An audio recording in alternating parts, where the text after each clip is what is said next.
Hello, ladies and gentlemen. It is Mr. Anger. And this is another episode of Mr. Anger. Thank you, everybody, for coming along and paying attention here. And anybody who enjoys the show, welcome back. But if you're new to this show, you need permission to watch certain movies, see certain things, you need an ID to go see a rated R movie, or you need an ID to buy a certain game, then you need to go ask your parents' permission right now. And parents, I've warned you. This is my warning right here. I will have a little bit of language in here. So I don't want to hear any complaints down there about your son or child or daughter or whatever saying, well, this show warped my little fragile little mind. No. Know what the hell your kids are watching, be a responsible parent, and do your damn job. Next, 10 seconds here, starting now. It's your time, little ones, to go ask your parents permission to watch this. You got 5 seconds. 4, 3, 2, 1. Well, damn it, you're in the shitstorm now. Alright, welcome to the real Mr. Anger right now. Now, ladies and gentlemen, I do have a lot of things to really be freaking angry about. I was about to cuss. It really was. I was trying to fight it, but it's a little bit too early in the episode to start dropping F-bombs. I've noticed something. And I want to see if people will notice the same thing. Have you noticed that the human race is moving into a new era? And people are like scratching their heads. What does this guy mean? He's strange. No, we are. We're moving into a new era. Sorry, nose itched. No, I'm not doing coke behind the looking glass or something like that. No, I'm not like over here going, oh yeah, let's do this show. No. Sorry, nose itched. Anyways, we're moving in, us as humans are moving into a new era. And I wanted to know if anybody else has noticed this. And that era is the online era. What we're doing right here, right now. Us communicating back and forth through an online medium. The world is moving online. And people are like, well, no, they're not. Yeah, they are. You could get jobs online now. People work from home all the time. Well, that's just for some people, not everybody. It may be for everybody, and sooner than you might think. Last month, we introduced the first semi-truck that drives itself, that has started making deliveries across the United States. Truck drivers, watch out. Your jobs are in danger. Why? I mean, and you're sitting there going, well, why would they replace this? They can't react or do this. Yeah, they can. They've been programmed to react to certain things and are programmed to react for. They got sensors all around them. So if a deer or something steps out or something like that, it's going to know. It's going to know how to react. It's programmed for these things. Yes, they're coming for your jobs. Well, what about taxi drivers? Self-driving cars have been a thing in the news for quite some time now. Why employ somebody when you could just have a self-driving car? It's pure profit. All you gotta do is buy the vehicles. No human risk or human factors involved. No insurance or liability or no insurance needed for the driver itself. Just gotta insure the vehicle. It eliminates a whole lot of cost and it makes a whole lot of sense. So watch out, taxi drivers. They're coming for your job too. Alright. What about teaching? Online schools have been around for quite some time now. Online universities. How long do you think it's going to be before people start saying, okay, well, why have physical schools? Why have the cost of this when we can teach online? Why supply transportation when we can save cost? And you know the government's all about saving cost. You know it's going to happen. It's slowly happening. I mean, heck, kids are getting iPads in school now. Heck, I remember reading news articles about that, where kids now have to have iPads, or they're given one by the school. Well, it's checked out to them by the school, but still, it's a slow process and a slow evolution, but it is happening. It get rid of the risk of school shootings. I mean, come on, you got to think about this. It's actually happening, and it's happening sooner than we think, and it's slowly evolving. Well, what about construction? Well, guess what? You can program self-driving vehicles to excavate, to get the property ready for the build. And guess what? You don't need construction workers anymore. Why pay for the human risk of life and limb when you can have 3D print a building? 3D printing of buildings have been done for quite some time now. NORAD, our military, is working on a unit right now that will drop in a package. It'll basically be a big ass box filled with 2 sets of drones. One set of drones will secure the area, while the other set of drones builds an already made base for the troops for when they land. How long do you think it is before they think of self-flying planes? Why risk human error? Why risk an intoxicated pilot when we can have self-driving or self-flying vehicles? I mean, it's the wave of the future. It is. And 6 months ago, people that are in minimum wage jobs are thinking, well, our jobs will always be safe, fast food, gas stations, and stuff like that. You might want to start thinking again. People have been pressuring fast food places such as McDonald's, Wendy's, Taco Bell, Hardee's, I don't know, keep going on with the list, Arby's, Carl's Jr., Whataburger, you know, whatever your preference of fast food is. Think of it. People are pressing for minimum wage to be hiked up to $15 an hour. Well, 6 months ago, a business over, I think it was in Japan or China, I can't remember which one it was in, opened a fully automated hotel with a kitchen that's run by cyborgs. A person can call down to these cyborgs and they will prepare them anything that they want and send it up to the room with no human interaction needed. You don't think that every company across the globe has been watching this little adventure of theirs? It's been doing great. It's been doing well. It's worked fine so far. And you think that, you know, people screaming for increased wages is not going to pressure corporations to go and say, well, okay, we can get rid of human error, the insurance and the liability of having humans, and make a one-time investment and not have to pay them by hour. You don't think that's going to happen? You think your job's safe? You better look in the mirror and think again. It's coming. What about the gas stations? You know, Telsa, if you've watched anything about them, have started working on a automated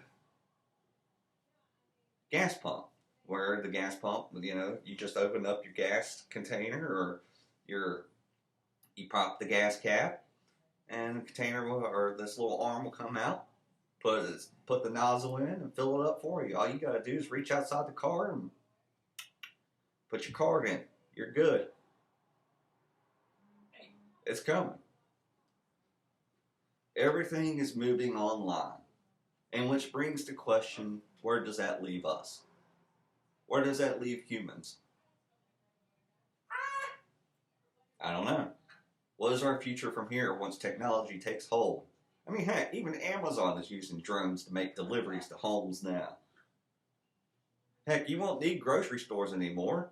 Why? Go online, order your food, and it'll be delivered to you by a cyborg that will put the order in a self-driving car. The car will show up. Everything will be paid for online. So once the car gets there, there may even be a cyborg inside there that carries the groceries to your front door. But what about places that don't have internet and Wi-Fi and stuff like that.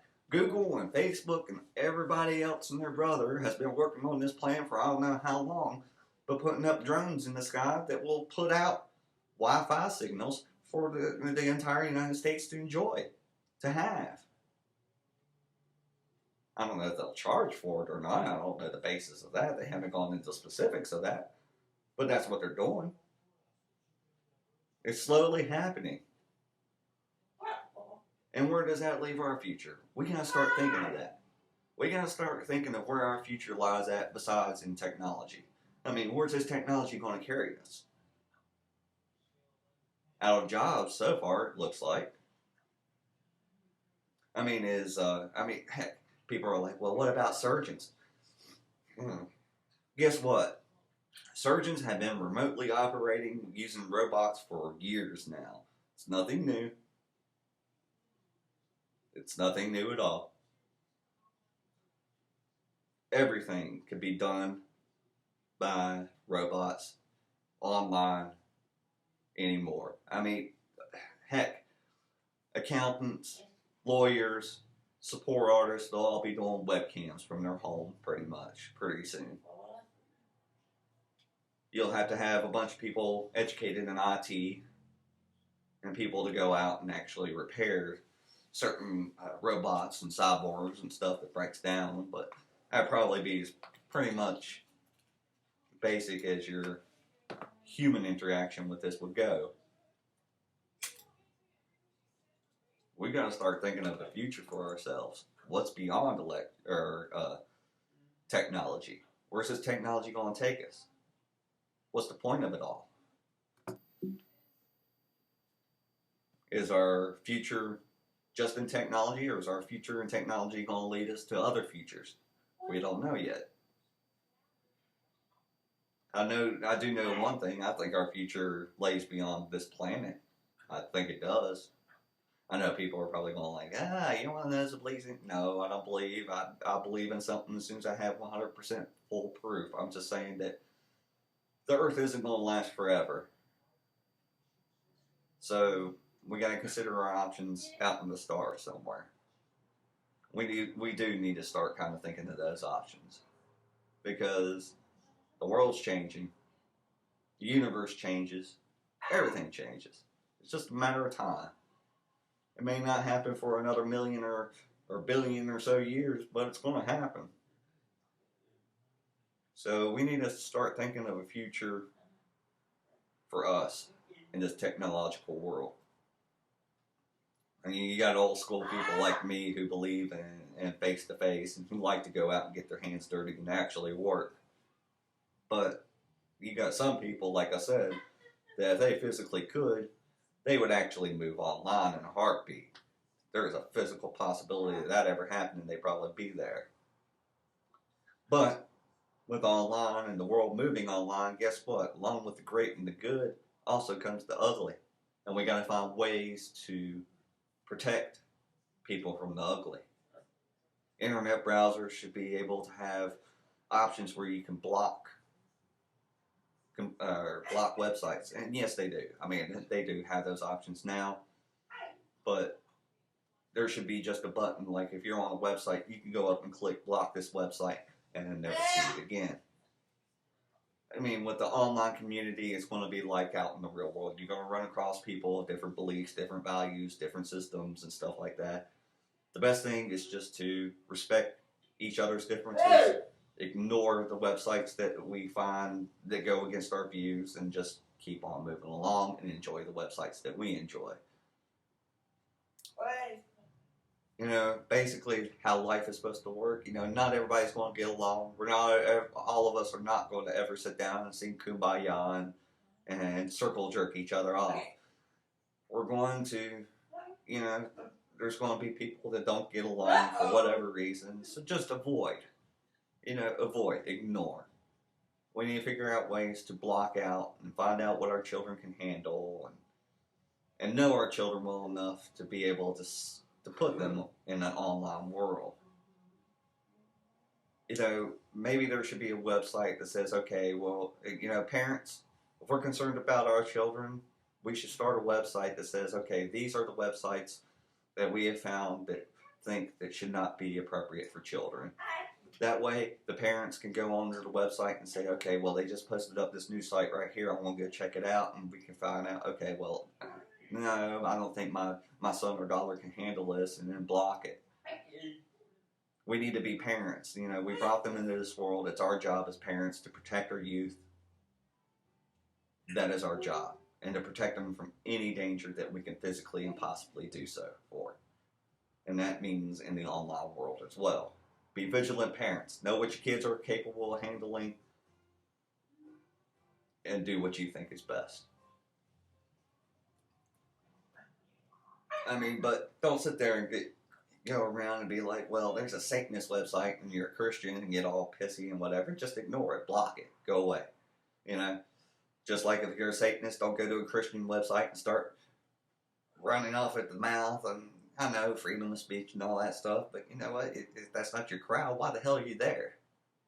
I've never got that mentality. Why are you going to go to a Christian website and sit there and condemn them, or a Buddhist website, or whatever website? I'm just using Christianity as a major one that's been in the news lately for being attacked as an example. But, or Satanist, you know, I mean, those are the two opposite extremes there. I mean, why would you go, you know, if you're a Satanist, why would you go to a Christian website? And if you're a Christian, why would you go to the Satanist website and condemn them for their actions? It just doesn't make any sense. I know freedom of speech and stuff, but block the user. Just don't deal with it. Why get worked up over something stupid, over somebody else's opinion? That's the main point here, is it's just an opinion. It's one person's interpretation of things. And that interpretation is just theirs. So why let it upset you? Why let it get to you? Just ignore it, block it, and go on about your life. That's what I choose to do. But we gotta find ways to protect, especially our innocents, our young, from this online world. And we gotta find a way to come to a happy medium on this online world. Everything's not going to be for everybody. Know what you like, know what you're capable of. If you want to, and that's the great thing about the internet, if you want to kind of dabble into an unknown area that's kind of sparked your interest, you can go there and do that. But if you find out that it's not for you, and you find that it's making you angry, why sit there and start a war with these people over your opinion and just back out and block that area and then just go back to what you know and what makes you feel right? I don't know. It's getting confusing. We got a lot of things and a lot of questions that are being presented to us and not enough answers. So we need to start thinking of answers soon, and sooner than later. Alright, I'm going to keep this episode kind of brief this week. I've had a few emergency broadcasts, and because of that I have some things I got to go do. I hope everybody's doing well. And if you enjoyed this episode, click like, subscribe. I'll be with you again next week. We'll debate about something a little bit more tangible. I think I'll probably do console wars or something next week. If anybody can think of any subjects, vote for the top comment down there what subjects we should talk about, and I'll talk about it next week. Of course, insult me. Come on. I'm wearing purple today, and I'll probably wear purple from, the next few weeks. This is Nicole's favorite color, so this is my way of paying respect to her.